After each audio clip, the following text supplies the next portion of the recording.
বাংলাদেশের সকল শিক্ষা প্রতিষ্ঠানে আগামীকালকে যেন আমাদের জাতীয় পতাকার পাশাপাশি ফিলিস্তিনের স্বাধীন পতাকা যেন উত্তোলন করা হয় সেই আহ্বান আমরা জানাচ্ছি। এবং আগামীকালকের আন্দোলন শুধুমাত্র ছাত্রলীগের আন্দোলন নয়, বাংলাদেশ ছাত্রলীগ একটি প্ল্যাটফর্ম হিসেবে এই আন্দোলন সংগঠিত করার চেষ্টা করছে। আমরা বিশ্বাস করি আগামীকালকের আন্দোলন বাংলাদেশের 5 কোটি শিক্ষার্থীর আন্দোলন। আগামীকালকের পতাকা উত্তোলনের কর্মসূচি পৃথিবীর সকল স্বাধীনতাকামী মুক্তিকামী মানুষের কর্মসূচি। আগামীকালকের সংহতি সমাবেশ পৃথিবীর সকল যুদ্ধবিরোধী মানবতা বিরোধী অপরাধের বিরুদ্ধে আমাদের যে দৃঢ় অবস্থান রয়েছে সেই অবস্থানের পক্ষে আমরা সংহতি জানানোর জন্য এই সমাবেশের আয়োজন করছি। আমাদের গণমাধ্যমের বন্ধুদের প্রতি আহ্বান থাকবে যে আমাদের এই কর্মসূচির ব্যাপক প্রচারের জন্য আপনারা সবাই আপনাদের পেশাদারি জায়গার পাশাপাশি আপনাদের যুদ্ধমুক্ত বিশ্বের জন্য, স্বাধীন প্যালেস্টাইনের জন্য আপনাদের যে নৈতিক দায়বদ্ধতা রয়েছে সেই লক্ষ্যে আপনারা আমাদেরকে সহযোগিতা করবেন। প্রিয় বন্ধুগণ, আপনারা অবগত রয়েছেন বিশেষ করে গত 2023 অক্টোবরের পর থেকে গাজা থেকে শুরু করে প্যালেস্টাইনের যে অঞ্চল রয়েছে সেখানে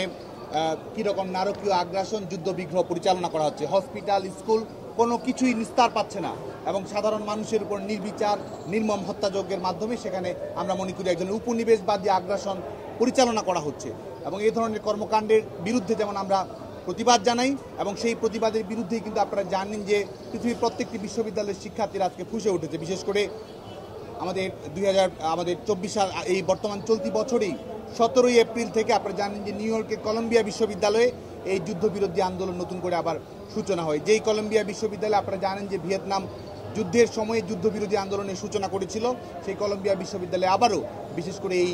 স্বাধীন প্যালেস্টাইন রাষ্ট্র প্রতিষ্ঠা, মানবতা বিরোধী হত্যা অপরাধযোগ্য বন্ধ করা এবং যেসব রাষ্ট্র অস্ত্র এবং অর্থ দিয়ে এই ফিলিস্তিনি হত্যাযজ্ঞে সমর্থন এবং সহায়তা প্রদান করে তাদেরকে দায়ী করে তাদের বিরুদ্ধে ব্যবস্থা গ্রহণ করা এবং যেসব কর্পোরেট প্রতিষ্ঠান ইসরায়েলের বিভিন্ন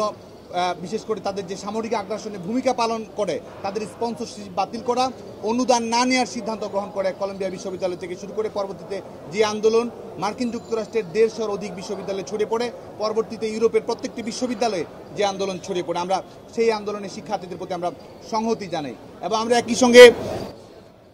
আমরা গণমাধ্যমের বন্ধুদের মাধ্যমে বিশ্ব মানবতার প্রতি আহ্বান জানাবো যে ফ্রিডম অফ এক্সপ্রেশনের কথা সবসময় বলা হয়, মত প্রকাশের স্বাধীনতার কথা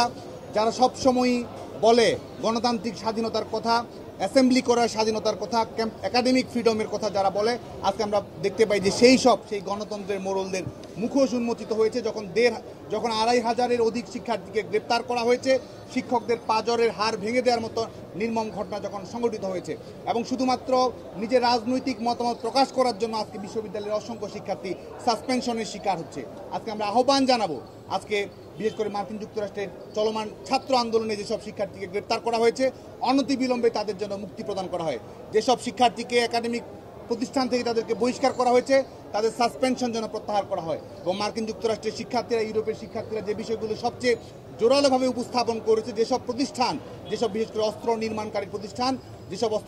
প্রতিষ্ঠানে মার্কিন যুক্তরাষ্ট্রের বিশ্ববিদ্যালয়গুলো বিনিয়োগ করে থাকে, সেই বিনিয়োগ প্রত্যাহার করে যেন অন্য খাতে বিনিয়োগ করা হয়, যাতে করে শিক্ষার্থীদের কিংবা পৃথিবীর বিভিন্ন দেশের ট্যাক্সদাতাদের অর্থ যেন যুদ্ধ বিগ্রহে ব্যয় না করা হয়, সে ব্যাপারে মার্কিন যুক্তরাষ্ট্র সহ ইউরোপের শিক্ষার্থীদের যে অবস্থান, আমরা বাংলাদেশের ছাত্র সমাজের পক্ষ থেকে সেই আন্দোলনে সংহতি প্রকাশ করছি। একই সঙ্গে আপনারা জানেন যে আমাদের জাতির পিতা বঙ্গবন্ধু শেখ মুজিবুর রহমান আমাদের স্বাধীনতা আন্দোলনে নেতৃত্ব দেওয়ার পরেই পৃথিবীর সকল মুক্তিকামী মানুষের পাশে থেকেছেন। জোট নিরপেক্ষ আন্দোলনে স্বাধীন ফিলিস্তিনের জন্য তিনি বলিষ্ঠ ভূমিকা পালন করেছেন এবং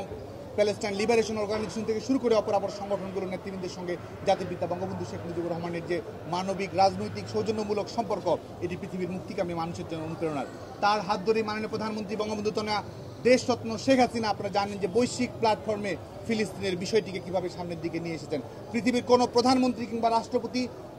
মাননীয় প্রধানমন্ত্রী বঙ্গবন্ধু কন্যা দেশরত্ন শেখ হাসিনার মতো সমান সাহসিকতার সঙ্গে যে বিষয়ে উত্থাপন করতে পারেনি। মাননীয় প্রধানমন্ত্রী বঙ্গবন্ধু কন্যা দেশরত্ন শেখ হাসিনার প্রতি বাংলাদেশের ছাত্র সমাজের পক্ষ থেকে, পৃথিবীর তারুণ্যের পক্ষ থেকে, যুব সমাজের পক্ষ থেকে আমরা অভিনন্দন জানাই যে তিনি আগ্রাসনের বিরুদ্ধে কথা বলেছেন, যুদ্ধের বিরুদ্ধে কথা বলেছেন, স্বাধীন প্যালেস্টাইনের পক্ষে কথা বলেছেন এবং অস্ত্র অর্থ দিয়ে যেসব মোড়ল সহযোগিতা করে তাদের বিরুদ্ধে মাননীয় প্রধানমন্ত্রী বঙ্গবন্ধু কন্যা দেশরত্ন শেখ হাসিনার কণ্ঠস্বর আজকে গোটা পৃথিবীর মানবিকতার কণ্ঠস্বরে পরিণত হয়েছে বলে আমরা দৃঢ়ভাবে বিশ্বাস করি। একই সঙ্গে আপনারা জানেন যে এই প্যালেস্টাইনের বিষয়কে কেন্দ্র করে বিশেষ করে জাতিসংঘ সাধারণ পরিষদের অধিবেশনে যে প্রস্তাবনাগুলো গ্রহণ করা হয় স্বাধীনতার জন্য নিরাপত্তা পরিষদের যেসব প্রস্তাবনাগুলো গ্রহণ করা, বিশেষ করে জাতিসংঘ সাধারণ পরিষদের 138 এবং আমাদের সিকিউরিটি কাউন্সিলের নিরাপত্তা পরিষদের 338, 242 ধারা অনুসারে দ্বিরাষ্ট্রের ভিত্তিতে যে প্যালেস্তাইনের স্বাধীনতা নিশ্চিত করার জন্য যে বৈশ্বিক দায়বদ্ধতা রয়েছে, আমরা আহ্বান জানাবো অবিলম্বে প্যালেস্টাইনকে স্বাধীনতার স্বীকৃতি দিয়ে, সার্বিক স্বীকৃতি দিয়ে তাদের স্বাধীনতা রক্ষা কবচ যেন নিশ্চিত করা হয় এবং দশকের পর দশক ধরে যে বীভৎস নির্যাতন নিষ্পেষণ পরিচালনা করা হয়েছে ফিলিস্তিনের নিষ্পাপ নাগরিকদের উপরে, সে ব্যাপারে যারা এই মানবতা বিরোধী অপরাধের দায়ে যারা জড়িত, এই যুদ্ধাপরাধের দায়ে যারা জড়িত, তাদের বিরুদ্ধে যেন ব্যবস্থা গ্রহণ করে সে আহ্বান জানাবো। এবং আমরা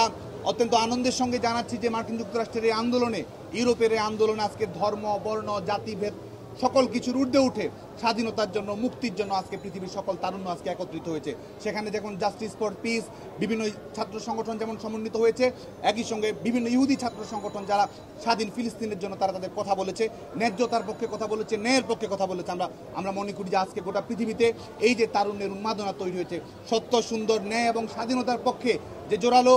অবস্থান তুলে ধরা হয়েছে, এটি পৃথিবীর ভাষা, এটি পৃথিবীর মানচিত্রের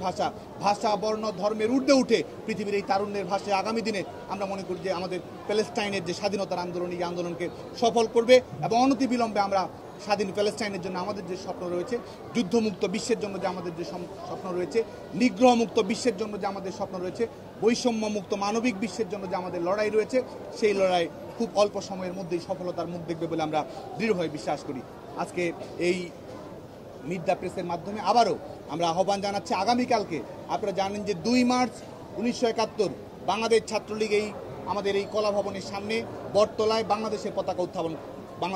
উত্তোলন করেছিল। বাংলাদেশ ছাত্রলীগ যে পতাকা উত্তোলন করেছিল, সেই পতাকা আর কখনোই নামেনি। আমরা বিশ্বাস করি 6 মে 2024 সকাল 11টায় বাংলাদেশের সকল শিক্ষা প্রতিষ্ঠানে দলমত নির্বিশেষে প্যালেস্টাইনের আমরা যে পতাকা উত্তোলন করব, এই পতাকা নামিয়ে দেওয়ার সাধ্য হওয়ার কারণেই 1971 সালের 23 মার্চ পাকিস্তান দিবসে বাংলাদেশের পতাকা আমরা উত্তোলন করেছিলাম, মানচিত্র খচিত সেই পতাকাই একসময় জাতিসংঘের স্বীকৃতি পেয়েছে, নিরাপত্তা পরিষদের স্বীকৃতি পেয়েছে, বৈশ্বিক প্ল্যাটফর্মের স্বীকৃতি পেয়েছে। আমরা বিশ্বাস করি যে আমাদের পতাকা উত্তোলনের মধ্য দিয়ে মাননীয় প্রধানমন্ত্রী বঙ্গবন্ধু কন্যা দেশরত্ন শেখ হাসিনার লড়াইকে অনুরণিত করে স্বাধীন প্যালেস্টাইনের পতাকাকে নামিয়ে রাখার সাধ্য পৃথিবীর কোনো অপশক্তির নেই, এটি আমরা দৃঢ়ভাবে বিশ্বাস করি। বাংলাদেশের সকল শিক্ষার্থীর প্রতি স্কুল, কলেজ, মাদ্রাসা, বিশ্ববিদ্যালয়, পলিটেকনিক ইনস্টিটিউট, মেডিকেল কলেজ, বিশেষায়িত বিশ্ববিদ্যালয়, সকল বিশ্ববিদ্যালয়ের সকল সাধারণ শিক্ষার্থী, সকল প্রগতিশীল ছাত্র সংগঠন, সকল সামাজিক সাংস্কৃতিক সংগঠন, সবার প্রতি আমরা উদাত্ত আহ্বান জানাচ্ছি আগামীকালকে প্রত্যেক শিক্ষা প্রতিষ্ঠানে যেন প্যালেস্টাইনের পতাকা উড়ে সবাই যেন সংহতি সমাবেশ এবং পদযাত্রায় অংশগ্রহণ করে। বাংলাদেশ ছাত্রলীগের সকল সাংগঠনিক ইউনিটের জেলা, মহানগর, বিশ্ববিদ্যালয়ের নেতৃবৃন্দের প্রতি আহ্বান থাকবে প্রত্যেকটি শিক্ষা প্রতিষ্ঠানে যেন প্যালেস্টাইনের পতাকা উত্তোলন করা হয়, সংহতি সমাবেশ এবং পদযাত্রা উত্থাপন করা হয়, সে ব্যাপারে যেন সবাই জোরালো সাংগঠনিক নির্দেশনা প্রদান করে। এবং আমরা আগামীকালকের কর্মসূচির মধ্য দিয়ে শুধু শেষ নয়, পরবর্তীতে আমরা আমাদের কর্মসূচি আরও বেশি বৃদ্ধি করব এবং ধারাবাহিকভাবে সিরিজ কর্মসূচি আমরা ঘোষণা করছি। বিশেষ করে প্যালেস্টাইনে যেসব ছাত্র সংগঠন বাংলাদেশে কাজ করে, তারাও আজকে আমরা আমাদের সাংবাদিক বন্ধুদের উদ্দেশ্যে জানাতে চাই, আগামীকালকের কর্মসূচিতে আমাদের বিভিন্ন প্যালেস্টাইন স্টুডেন্ট যারা বাংলাদেশের বিভিন্ন শিক্ষা প্রতিষ্ঠানে লেখাপড়া করছে, তারাও আমাদের এই অনুষ্ঠানে আমাদেরকে সংহতি প্রকাশ করবে। এবং বাংলাদেশের শিক্ষা প্রতিষ্ঠানগুলোতে বিশেষ করে ইউজিসি, শিক্ষা মন্ত্রণালয় এবং বিভিন্ন বিশ্ববিদ্যালয় কর্তৃপক্ষের প্রতি আহ্বান থাকবে যে ইতিমধ্যে অনেক উদ্যোগ গ্রহণ করা হয়েছে, প্যালেস্টাইনি ছাত্রদের জন্য স্কলারশিপ চালু করা হয় এবং আমাদের বাংলাদেশ সরকার প্যালেস্টাইন ইস্যুতে যে রোল প্লে করে সেই সংবেদনশীল দৃষ্টিতে দেখে